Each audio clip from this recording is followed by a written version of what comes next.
அங்கம். சமஸ்கிருதத்தில் பஞ்ச் என்றால் 5, அங்கம் என்றால் உறுப்புகள். 5 அங்கம் என்று சொல்லப்படுகிறது. 1 2 3 4 5.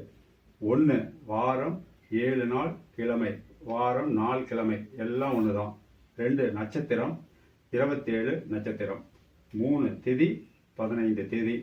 4 யோகம், 27 யோகம். 5 கரணம், 11.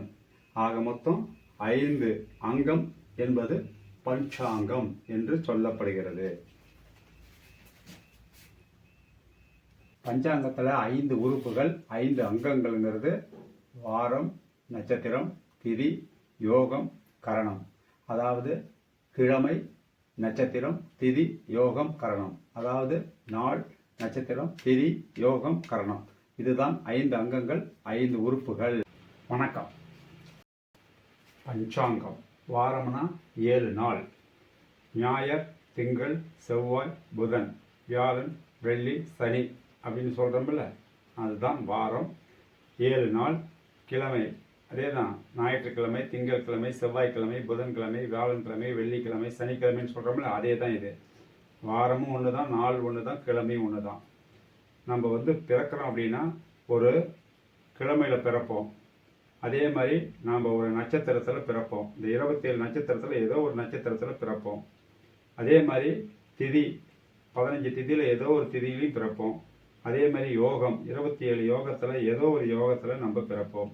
அதே மாதிரி கரணம், 11 கரணத்தில் ஏதோ ஒரு கரணத்தில் பிறப்போம். அதுதான் பஞ்சாங்கம். மீண்டும் அடுத்த பதிவில் சந்திக்கலாம். நன்றி, வணக்கம். வாரம் என்றால் கிழமை 7.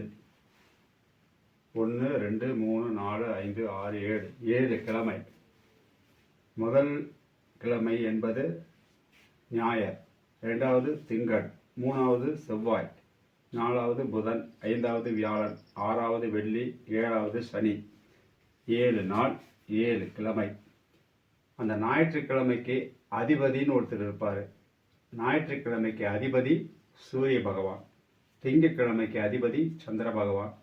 செவ்வாய்க்கிழமைக்கு அதிபதி செவ்வாய் பகவான். புதன்கிழமைக்கு அதிபதி புதன் பகவான். வியாழன்கிழமைக்கு அதிபதி குரு பகவான்.